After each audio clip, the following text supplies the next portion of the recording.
Hey guys, let's get more news from Dallas Cowboys, but first don't forget to subscribe to the channel and leave your like. The McCarthy Chronicles, Cowboys offense reaching its final form. It took a few weeks for everything to fall into place, and a bye week to implement some much-needed tweaks, but Mike McCarthy's Texas Coast offense has taken off like a rocket ship. The most impressive thing about these Cowboys is that the offense, led by a red-hot Dak Prescott, just keeps finding new ways to score. The Cowboys had a relatively quiet day against the Panthers, only scoring 3 offensive touchdowns, but they still posted the third-best EPA/play for the week. Then, 4 days later, the offense returned to its steamrolling ways, putting up 5 touchdowns and averaging a ridiculous 8.6 yards per play. It was in those two performances, just a few days apart from each other, that the true strength of this Cowboys offense became apparent. Prior to playing in Carolina, the Cowboys had been lighting up the scoreboard with a pass-heavy attack that featured CeeDee Lamb. In their first 3 games after the bye, Lamb had at least 11 catches and 150 yards in each game. Brandon Cooks also went off in the third game, compiling 173 yards against the Giants. Playing on the road in a difficult environment, though, the Cowboys couldn't replicate the same success against the Panthers. Lamb had just 6 catches for 38 yards, and Prescott himself didn't even hit 200 passing yards. But the offense managed to move the chains anyway, as nearly a third of Prescott's passes on the day went for a first down. It also helped that the Panthers gave them 5 first downs via penalty. In addition to Prescott taking a dink-and-dunk approach in that game, Dallas also got their run game going after several weeks of middling results. Tony Pollard scored his first touchdown since Week 1 and averaged 5.1 yards, a much higher mark than the 3.9 yards he was averaging prior to that game. Pollard carried that momentum over to the Thanksgiving game, averaging 6.1 yards per carry and notching another touchdown. The passing game got back to its routine of lighting things up too, but not by feeding Lamb. The star receiver had 53 yards on just 4 catches, but Prescott spread the ball out quite evenly with 10 different players recording a catch. Lamb and Cooks both scored, and so did some unusual suspects in Rico Dowdle and Cavonte Turpin. It's November 25, 1993. We're at Texas Stadium for a Thanksgiving Day showdown between the hometown Dallas Cowboys and the visiting Miami Dolphins. Dallas controls the game with a 1-point lead, but Miami's lining up for a field goal in the final seconds. A booming kick could give the Dolphins a chance to gobble up a statement win against the defending Super Bowl champions. Before we witness what comes next, there's so much to unpack. To do that, we need to rewind. Therein lies the danger this offense poses to any defense. Lots of teams talk a big game about feeding one receiver and then taking advantage of one-on-one matchups once the defense focuses on that receiver, but not every team can actually do it. Last year's Cowboys learned that the hard way. But this year's Cowboys fed Lamb a healthy portion of targets for 3 straight games and, since then, have managed to find success throwing it all over the field to other players.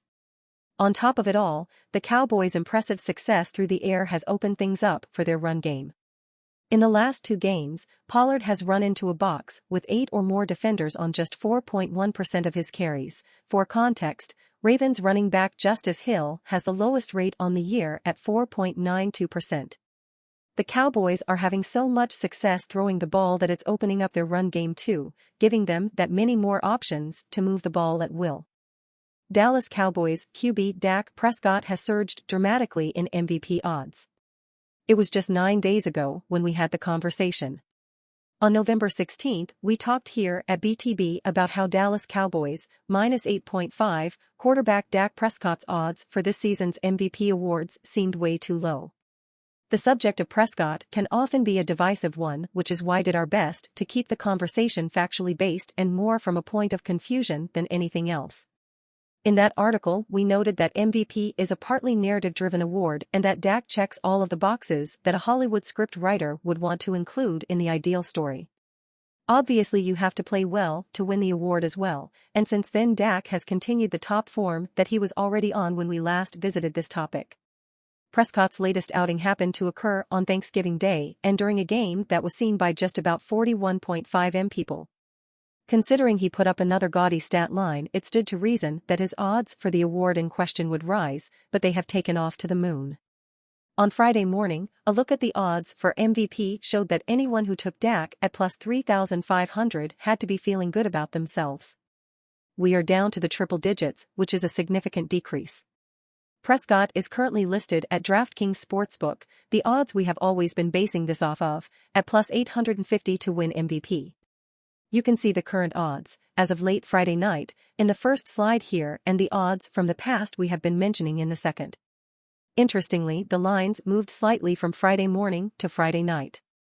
If you are curious, it was Patrick Mahomes who moved up from plus 425 to plus 402. Tagovailoa who moved down, after playing on Black Friday, by the way, from plus 550 to plus 600.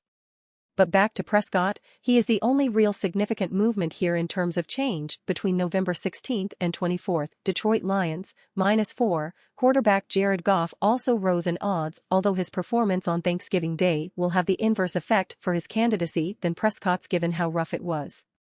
Odds are not everything, and nobody should completely bank on them at any point in time, but it is certainly not insignificant that they believe in Prescott's campaign to this degree now. Obviously, the Cowboys will need to keep winning, and Prescott will need to keep performing well for him to have any real shot of winning this thing, but right now, he is in more than just striking distance. By the way, it should also be noted that the Cowboys have a rather strong presence in terms of odds for Defensive Player of the Year. Micah Parsons and Darren Bland are both in the top 4. Most people believe that Cleveland Browns, plus 4.5, pass rusher Myles Garrett will win this award, but it is very interesting how right on his heels Micah Parsons is. As much as we all love Parsons, it does feel like most Cowboys fans would agree that Darren Bland has a fair claim to the award this season, but his odds are obviously lower, and a lot of that is due to how the award generally goes to pass rushers and not defensive backs. The last defensive back to win it was current Cowboys cornerback Stephon Gilmore in 2019 while with the New England Patriots, plus 6. At the end of the day, the award that we all care most about is the one handed out in the final game of the season in February, but it is certainly interesting to see where the Cowboys stand right now in other areas. Report, Shaquille Leonard to visit Cowboys. Former Indianapolis Colts linebacker Shaquille Leonard reportedly will visit the Dallas Cowboys, per Calvin Watkins of the Dallas Morning News. Leonard unsurprisingly went unclaimed due to his contract, but there is expected to be some heavy interest in free agency. No date was given for the reported visit. While Leonard was waived this week, he was on hand for the Colts' 27-20 win over the Tampa Bay Buccaneers at Lucas Oil Stadium on Sunday. In fact, he got a nice ovation from the crowd and a thank you video from the team during the game. We'll see what happens with this visit, and it wouldn't be a surprise if there were more on the way. We'll keep you updated on the latest news regarding his free agency. Linebacker Shaquille Leonard, the 3-time first-team All-Pro selection, surprisingly released by the Colts last week, received a loud ovation at Sunday's game at Lucas Oil Stadium as he looked on from a suite and the team expressed gratitude on the stadium's video screens. It was a rare scene in which a player who was abruptly let go because of declining skills following his injury rehab made a public appearance to support that same team at its next game. The video screen flashed a message saying thank you to Leonard as in-house cameras panned to Leonard and his family, who were watching the game against the Tampa Bay Buccaneers from a suite. Leonard waved to the crowd and was met with a loud ovation that brought a wide smile to his face.